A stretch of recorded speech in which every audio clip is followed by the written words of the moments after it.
건강에 대한 유익한 정보를 알려드리는 경성건강원 한약박사 임정도입니다. 오늘은 우리 식생활에서 없어서는 안 될 중요한 조미료이자 영양소인 소금에 대해서 알아보려고 합니다. 자, 여기 보이시죠?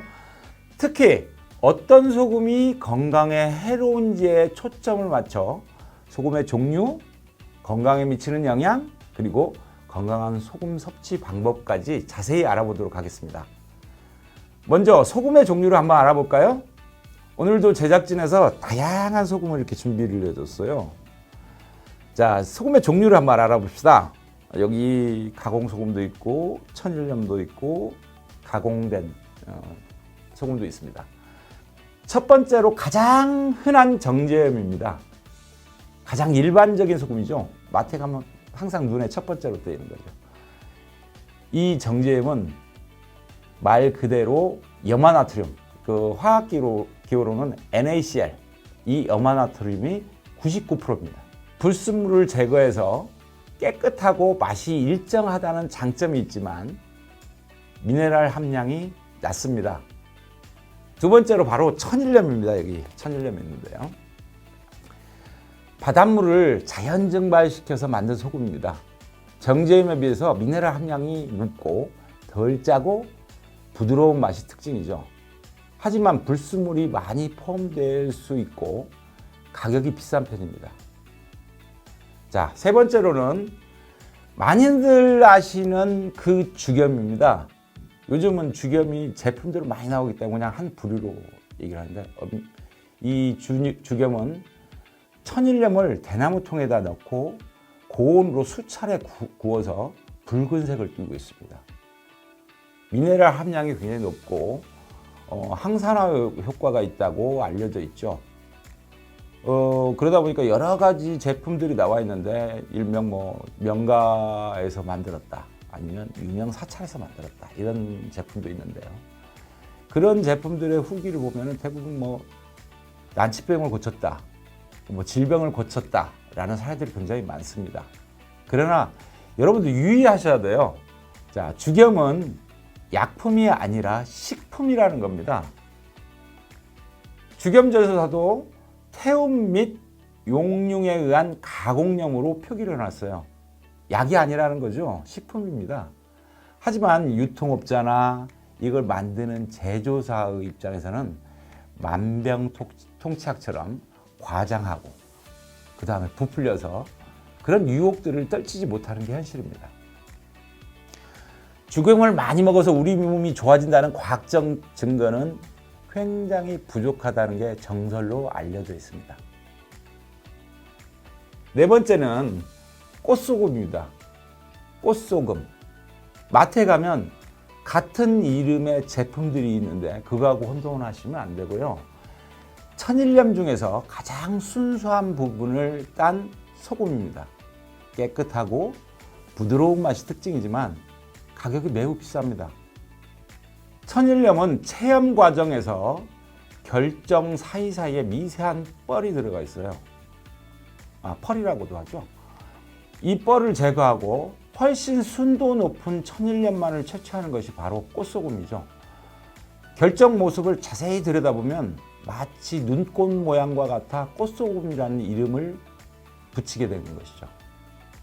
그 외에 요즘 인기 있는 히말라야 소금이랄지 흑염, 핑크 소금 등 다양한 종류의 소금이 있습니다. 하지만 대부분 정제염이나 천일염의 변형이고 건강상 특별한 이점이 있다고 볼 수는 없습니다.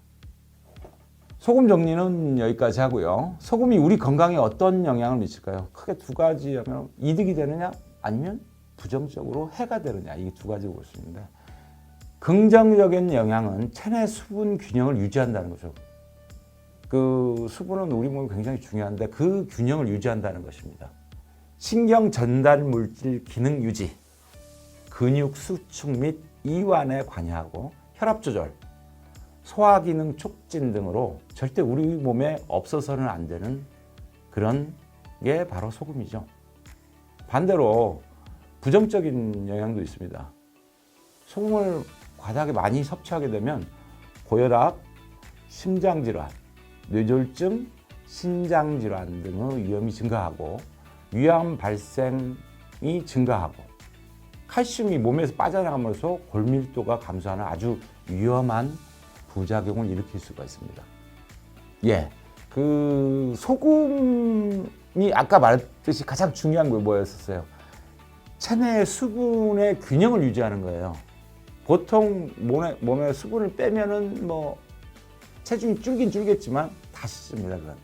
자, 과다하게 복용하거나 부족했을 때 우리 몸의 균형이 깨지게 되면 다이어트하고는 전혀 상관없이 몸의 건강을 해칠 수가 있죠. 만약에 염분이 부족하게 되면 오히려 부종을 일으키기도 합니다. 특히 요즘 남자분들 헬스 다이어트 한다고 뭐 소금량을 제한하고 막 그러는데 그것은 적정량을 복용하라는 거지 먹지 말라는 것이 아니에요.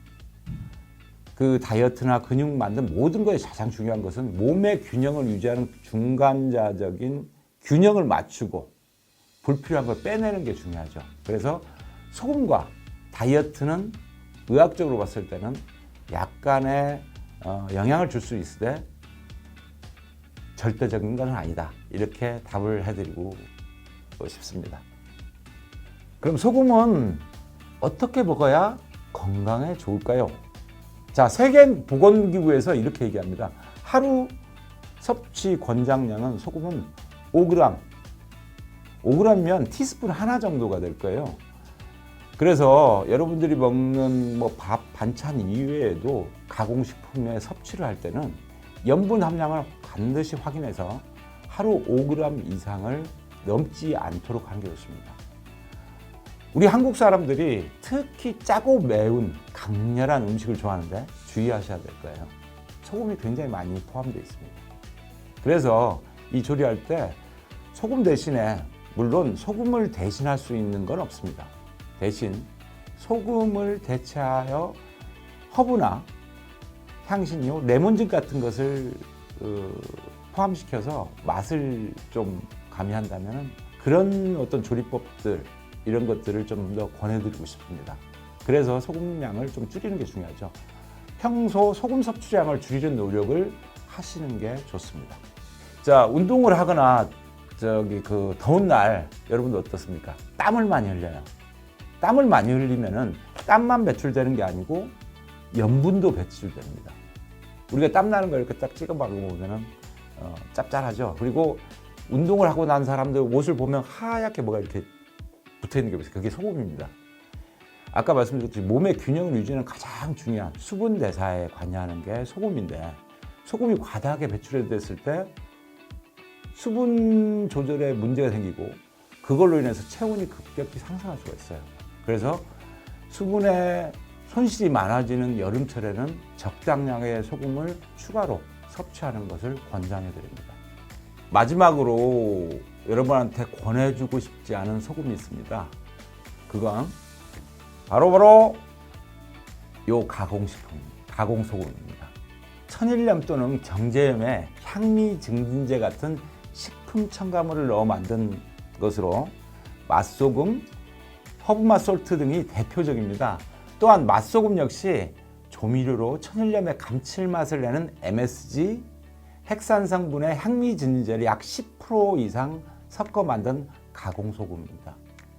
제가 그러면 권해드릴 수 있는 건 여기 앞에 보듯이 천일염, 그 다음에 구운 소금 같은 건데 이런 건 말 그대로 자연에서 그대로 채취한 소금, 가공하지 않은 소금을 여러분한테 권해드리고 싶습니다. 오늘 영상을 통해 소금의 종류, 건강에 미치는 영향, 그리고 건강한 소금 섭취 방법에 대해서 알아보았습니다. 오늘도 시청해 주셔서 감사드립니다. 구독, 좋아요, 알림 잊지 말아주세요. 다음 영상에서 더 건강하고 유익한 정보 가지고 돌아오겠습니다. 감사합니다.